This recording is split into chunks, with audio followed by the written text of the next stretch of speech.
खबरें जो आपको सीधे जोड़ती हैं हमसे, जिनका आपकी जिंदगी पर होता है सीधा असर। खबरों की वही तस्वीर, बिना बदले बिना डरे, जज्बा सच का लिए, सच दिखाते हैं। सिविल एनक्लेव संबंधित आधारभूत सूचनाओं के हिंदी और उर्दू में सूचना पट लगवाए जाए। मेयर और जिपं अध्यक्ष के माध्यम से पार्षदों और सदस्यों को आधिकारिक जानकारी दी जाए। सिविल एनक्लेव आगरा के निर्माण का कार्य शुरू हो गया है, किंतु प्रोजेक्ट को लेकर नागरिकों में अनिश्चय की स्थिति यथावत बनी हुई है। सिविल सोसाइटी ऑफ आगरा का कहना है कि आगरा के लोग जीवन में सबसे महत्वपूर्ण और पहली प्राथमिकता वाले इस प्रोजेक्ट के बारे में सटीक जानकारी आधिकारिक रूप से जनवरी सुलभ करवाई जाए। इसके लिए धनौली बल्हेरा स्थित साइट पर हिंदी व उर्दू भाषा में आधारभूत सूचना पट लगवाया जाना आवश्यक है, जिसमें कि प्रोजेक्ट के शुरू होने, पूरा होने, लागत, सुप्रीम कोर्ट से क्लियरेंस, संबंधित केस नंबर और दिनांक आदि मानक सूचनाएं शामिल हैं। इस होर्डिंग में बाकायदा स्पष्ट किया जाए कि फेज 1 के तहत क्या क्या कार्य होने हैं और फेज 2 के तहत क्या कार्य किए जाने हैं। इसी सूचना पट की प्रतियां कलेक्ट्रेट परिसर और नगर निगम के परिसरों के आसपास भी लगवाई जाएं। दरअसल इन सूचना पट्टों की जरूरत नागरिकों में व्याप्त भ्रांतियों के निवारण के लिए अत्यंत जरूरी है। उपयुक्त तो यह भी होगा कि नगर निगम को मेयर में माध्यम से तथा जिला पंचायत सदस्यों को जिला पंचायत अध्यक्ष के माध्यम से एयरपोर्ट अथॉरिटी अवगत करवाए। 2012 से सरकारों के द्वारा सिविल एयरपोर्ट को वायुसेना स्टेशन परिसर से बाहर लाए जाने की बात कही जाती रही है, लेकिन अब इसे केवल चुनावी मुद्दा ही माना जाने लगा है। वायुसेना के माध्यम से वृक्षपातन नई अधिग्रहित जमीन के कारण प्रोजेक्ट के लिए 413 पेड़ काटे जाने हैं, जिनमें से 366 पेड़ वायुसेना के अधिकार क्षेत्र में आते हैं। इसलिए अगर वायुसेना के माध्यम से अनुमति मांगी जाती तो आसानी से मिल जाती और प्रोजेक्ट अबाधित गति से जारी रखा जा सकता था। मौजूदा सिविल एयरपोर्ट आगरा पर्यटन उद्योग और आम नागरिकों के लिए पूरी तरह से अनुपयोगी है। वायुसेना परिसर के बीच में स्थित होने के कारण हवाई यात्रियों को इस तक पहुंच देश के किसी भी एयरपोर्ट की तुलना में कहीं अधिक खर्चीली और मुश्किल भरी है। केंद्र सरकार और राज्य सरकार के मंत्रियों, अधिकारियों और मांगियों के अलावा अन्य सभी को बेहद अप्रिय स्थितियों का सामना करना पड़ता है। यात्री लाउंज के बारे स्थिति स्पष्ट हो। हवाई यात्रियों की सुविधा के नाम पर एयरपोर्ट अथॉरिटी और जनप्रतिनिधियों ने वायुसेना परिसर में अर्जुन नगर गेट पर 7 करोड़ की लागत से यात्री लाउंज बनवाया गया है, किंतु इसका उपयोग न तो शुरू हुआ है और न ही इसकी संभावना है। वायुसेना के द्वारा इसका उपयोग शुरू करने के लिए जो अपेक्षाएं की जा रही है, जो न तो वे संभव प्रतीत नहीं करोड़ों से बना लाउंज बना हुआ है show piece. Civil society of Agra का मानना है कि अर्जुन नगर गेट पर वायुसेना परिसर में कई करोड़ लागत से बनकर तैयार खड्डा यात्री लाउंज शायद ही उपयोग में आना शुरू हो सके। एयरफोर्स अपने परिसर में गेट पर चेकिंग के बिना बसों या यात्री वाहनों को सामान्य रूप से अनुमति नहीं देते। बस से पेड सर्विस अर्जुन नगर गेट पर उतरकर चेकिंग करवा के लाउंज जाने के बाद फ्लाइट के समय टर्मिनल बिल्डिंग के लिए फिर से अन्य या उसी बस पेड सर्विस में सवार होने की अपेक्षा किसी भी रूप में व्यवहारिक नहीं है। नहीं इस प्रकार का कारनामा देश के किसी भी अन्य एयरपोर्ट पर हो रहा है। 3 साल पूर्व जब यह लाउंज बनाए जाने की योजना बनाई जा रही थी, उस समय भी सिविल सोसाइटी की ओर यात्री लाउंज के वायुसेना स्टेशन की बाउंड्री में होने से प्रवेश संबंधी समस्या को संबंधित अधिकारियों के संज्ञान में लाए जाने की कोशिश की थी।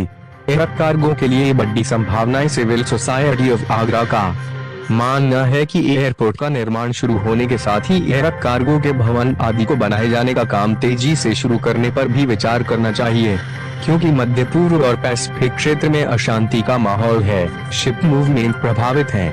इंश्योरेंस कंपनियां भी बढ़े हुए जोखिम से हतोत्साहित हैं। फलस्वरूप आयात निर्यात का बड़ा कारोबार आने वाले समय में हवाई मार्ग से होना अनुमानित है। आगरा विदेश व्यापार की भरपूर संभावनाओं वाला महानगर है। यहाँ का एयरपोर्ट एग्रीकल्चर प्रोड्यूस के निर्यात उपयुक्त वाले एयरपोर्ट के रूप में सूचीबद्ध है। यह बात अलग है कि निर्यातकों और एयरपोर्ट से ऑपरेट करने वाली एयरलाइंसों के बीच सामंजस्य का अभाव है। उल्लेखनीय है कि सिविल एयरपोर्ट के लिए सुप्रीम कोर्ट के मुख्य न्यायाधीश एसए बोबडे, जस्टिस BR गवाई, जस्टिस सूर्यकांत की पीठ ने 4 दिसंबर 2019 को पूर्व से अधिग्रहित 51-57 एकड़ जमीन पर निर्माण की अनुमति प्रदान कर दी थी, लेकिन तत्कालीन मौजूदा हवाई यातायात में बढ़ोतरी न करने का प्रतिबंध में लगा दिया था। जिसे कि जनवरी 2023 में जस्टिस संजय किशनकाल की बेंच ने संशोधित कर एयर ट्रैफिक न बढ़ाने संबंधित शर्त को हटा दिया था। इस आदेश के बाद से सिविल एनक्लेव को निर्माण का मार्ग पूरी तरह से प्रशस्त हो गया, किंतु इसी दौरान एयरपोर्ट अथॉरिटी ने उप सरकार से अप्रत्याशित रूप से 92-50 एकड़ जमीन की और डिमांड कर दी, जिसे सरकार ने पूरा तो कर दिया, किंतु सिविल एनक्लेव के निर्माण का काम रुक गया। सिविल सोसाइटी ऑफ आगरा का पक्ष इस पर सिविल सोसाइटी ऑफ आगरा की सरकार से मांग थी कि सुप्रीम कोर्ट जो प्रोजेक्ट जनवरी 2023 में स्वीकृत किया है उस पर तो काम शुरू करवा दे, लेकिन एयरपोर्ट अथॉरिटी ने पुनः DPR बनवा के टेंडर प्रक्रिया शुरू कर दी। यही नहीं, अधिकार संपन्न अधिकारियों ने कहा कि अब सुप्रीम कोर्ट नहीं जाना पड़ेगा, जो अनुमति मिल चुकी है उसी से निर्माण कार्य शुरू कर लेंगे। लेकिन समय के साथ स्पष्ट हो गया कि उप सरकार के द्वारा 92-50 एकड़ जमीन उपलब्ध करवाई गई जमीन के लिए अलग से पेड़ आदि काटने की फिर से अनुमति लेनी पड़ेगी। वस्तुतः एयरपोर्ट अथॉरिटी शुरू में तो सिविल सोसाइटी ऑफ आगरा के सुझाव तक पर तैयार नहीं थी कि स्वीकृत प्रोजेक्ट को फेज 1 के काम के रूप में शुरू करवाया जाए और अनुमति आ जाने के बाद शेष काम को फेज 2 के काम के रूप में करवाना शुरू किया जाए, जैसा कि अब उसे करवाना पड़ रहा है। सिविल सोसाइटी ऑफ आगरा का यह भी सुझाव और मांग थी कि बाद में अधिग्रहित की गई 92-50 एकड़ जमीन पर खड़े 413 पेड़ों को काटने की अनुमति के लिए अधिग्रहण से पूर्व ही वायुसेना की ओर से अनुमति मंगवाई जाए, जो अत्यंत सहजता से संभव थी। सिविल सोसाइटी ऑफ आगरा के द्वारा आयोजित प्रेस वार्ता में सर्वश्री शिरोमणि सिंह, अनिल शर्मा, राजीव सक्सेना, असलम सलीमी आदि उपस्थित थे। आगरा से प्रमोद। सिविल सोसाइटी के मेंबर की हैसियत से केवल इतना कहना चाहता हूँ कि सिविल एविएशन का आगरे से बहुत पुराना रिश्ता है और ये रिश्ता और मजबूत उसी दिन हो जाएगा जबकि एयरफोर्स स्टेशन आगरा की सीमा से सिविल एयरपोर्ट बाहर आ जाएगा।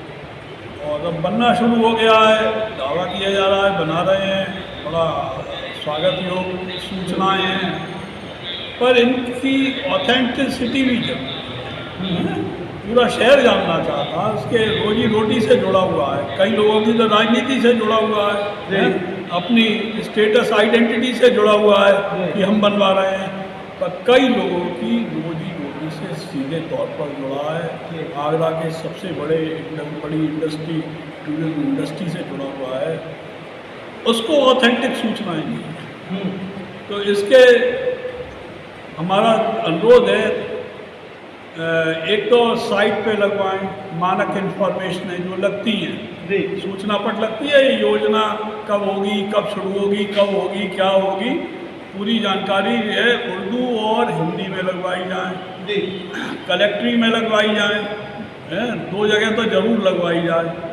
और तीसरा हमारा माध्यम है जिला पंचायत सदन और नगर निगम सदन। वो जिला पंचायत अध्यक्ष जी गवर्न करती हैं और ये करती है हमारी आगरा की मेयर साहिबा, ये करती हैं 100 पार्षदों का इनडायरेक्टली पूरी पब्लिक का रिप्रेजेंटेशन, और वो करती हैं शायद 40 वार्ड हैं या 60 वार्ड हैं उनका रिप्रेजेंटेशन। ये पूरे जिले से जुड़ा मामला है, जनपद क्षेत्र में बन रहा है और शहरी जनजीवन की अर्थव्यवस्था प्रभावित हो रही है। तो इन दोनों सदनों में एयरपोर्ट अथॉरिटी के ऑथेंटिक व्यक्ति स्पोक पर्सन आके कहें, क्योंकि ये कन्फ्यूज़न हो रहे हैं कोई कह रहा है उद्घाटन कराऊंगा, कोई कह रहा है ये करूंगा, तो ये कन्फ्यूजन है। दूसरी चीज़, 7 करोड़ रुपया एयरपोर्ट लॉन्च बनने में खर्च हुआ है, बड़ा इम्पोर्टेंट ये इन्वेस्टमेंट है और ये इसका शायद रेगुलर इसका एक शुल्क भी देना पड़ेगा एयरफोर्स को। और ये एयरपोर्ट अथॉरिटी जो कि पहले से ही घाटे में चल रही है और आगरा एयरपोर्ट तो बिल्कुल घाटे में है, उस पर ये एक्स्ट्रा बर्डन है, ये फंक्शनल नहीं हो पाया है और हमारी जानकारियों के अनुसार ये पॉसिबल भी नहीं है ड्यू टू डिफरेंस रीजन्स। हम चाहते हैं इसमें वाइट पेपर जारी करें, वाइट पेपर जिसमें खुले तथ्य जनता के सामने रखे जाएँ ये किन महानुभावों के परामर्श से बना था और क्यों अनुमति दी थी, जबकि ये निष्प्रयोज्य संपत्ति के रूप में ये हमारे सामने बन के खड़ा है। और ये बहुत ज़रूरी है जनता के सामने, और ये पर्देदारी बंद होनी चाहिए, क्योंकि जितनी स्कीमें पर्देदारी में होंगी, अस्पष्ट होंगी, उनसे कहीं ना कहीं पब्लिक को घाटा उठाना पड़ेगा और सरकारों पे भी डेंट लगेगा। इस प्रकार के काम से भारत सरकार पे भी डेंट लगा है और उत्तर प्रदेश शासन पे भी डेंट लगा है कि ये लापरवाही से इन्होंने इतना पैसा खर्च कर दिया, निष्प्रयोग संपत्ति है। मेरा सिविल सोसाइटी ऑफ आगरा। बताइए, आज हमने जो प्रेस कॉन्फ्रेंस की है वो जो अनिश्चितता एयरपोर्ट अथॉरिटी ने क्रिएट कर रखी है सिविल एनक्लेव शिफ्ट होने के लिए, उस पर हमारा अनुरोध है एयरपोर्ट अथॉरिटी से कि वो ट्रांसपेरेंटली होर्डिंग्स लगाएं उर्दू में और हिंदी में, जिसमें क्लियरली लिखा हो कि ये प्रोजेक्ट फ़ेज़ 1 में क्या होगा, कितने इसकी वैल्यू है, इसमें कब काम स्टार्ट होगा, कब इसका काम ख़त्म होगा, कितने साल में। और दूसरा हमारा जो कंसर्न है वो ये है कि जो अर्जुन नगर गेट पे पैसेंजर लाउंज बनाया गया है उसका यूटिलाइजेशन नहीं हो रहा। तो हम चाहते हैं कि जब एयरपोर्ट अथॉरिटी पूरा इसको इन्वेस्टिगेट करेगी ये कैसे बना और इसको कैसे अभी स्टार्ट नहीं हो रहा, वो सारी चीज़ों का, क्योंकि ये टैक्स पेयर्स का मनी है जो वेस्ट हो रहा है, ये एयरपोर्ट अथॉरिटी का पैसा नहीं है। फिर हम जो पेड़ काटने के लिए जो अब अड़चन आ रही है, जो हम अखबार में पढ़ते हैं, हमने पहले भी उनसे कहा था कि एयरफोर्स से मदद ली जाए और जो एयरफोर्स के हिस्से में पेड़ हैं उनको परमिशन लेने के लिए कहा जाए। और चौथा जो हमारा कंसर्न है वो ये है कि इतना बड़ा एयरपोर्ट बन रहा है, उसमें एयर कार्गो का अभी कोई प्रावधान नहीं लिया गया है और वो प्रावधान लिया जाए। और सबसे इम्पॉर्टेंट ये है कि ट्रांसपेरेंटली ये होर्डिंग्स लगाएं, धनौली में लगाएं, कलेक्ट्रेट में लगाएं, संजय प्लेस में लगाएं और ताजमहल के पास लगाएं, जनता को पता चले कि इनका कमिटमेंट है या नहीं एयरपोर्ट सिविल एनक्लेव शिफ्ट करने का।